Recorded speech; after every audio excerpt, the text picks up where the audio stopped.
9 বছর ধরে পোলট্রি ঘরটি আছে, এখানে ব্যবসা করতেছি, কোনো সমস্যা হয়েছে না।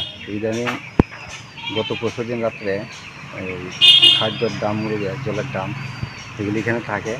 আর এই দামগুলি এবার কারা লেগে গেছে তারা কোনো খোঁজ নাই। তো ভাবলাম বাইরে যখন করে দিয়েছে কেউ না কেউ মানে নষ্ট করে দিয়েছে, কোনো দিয়ে ফেলাইছে। তো চোর দিয়ে খোঁজাখুঁজি করলাম, পাইলাম না। এরপরে গতকাল রাত্রে আবার এই ঘরটা হাইড্রন সব কাটলেছে, কাটতে এখানে মুরগ 200 মুরগ মাইরা খাওয়াই হয়ে গেছে। সে আমার সঙ্গে তো কেউ সত্যতা আমিও নাই, আমি এখানে ব্যবসা করি, সবার সঙ্গে ভালো ব্যবহার। আর রিয়েল লোকের সঙ্গে আমার খুব গুডউইল আছে, ভালো সম্পর্ক। হ্যাঁ, আর তারা এদিকের লোকের সঙ্গে সম্পর্ক সুন্দর, আর তারা প্রতি বিশ্বাস আছে, তারা কিছু এই ব্যাপারে আমার প্রতি ক্ষতি করবে না। আর দ্বিতীয়ত আমরা এই জাম্বুরা গ্রামে, উত্তর জাম্বুরা, বিগত কিছুদিন আগে একজনের জালি ক্ষেত, মানে এটা কাটা হয়েছে, তারা কাটতে লাগছে, যারা যাই কাটছে যারা ধরা পড়ছে না। এটা এখানে প্রায় 1 লক্ষ টাকা ক্ষতি হয়েছে।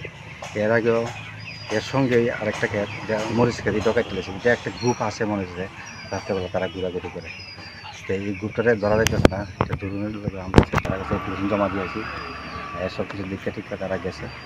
কারণ তারা তদন্ত করলে তারা বোঝা যাবে জিনিসটা। আপনার নাম? আমার নাম বিমল দেবনাথ, বাড়ি জাম্বুরা। এখানে জব্বরদুল্লা বাজার পোলট্রির দোকান আছে, এখন খাদ্য বাচ্চা বেশি আমার। কি পরিমাণ ক্ষতি হইতে পারে? দামগুলি ধরেন না 20,000 টাকা হবে। আর এই মুরগের এখানে 16,000 টাকা। আর হাইড্রন আছে, এগুলি কাটা হয়েছে, নতুন লাগাই দেবো। এই হাইড্রনগুলি সব কিছু খরচ হলে 5,000 টাকা হয়ে গেলাম, একটা ক্ষতি আছে।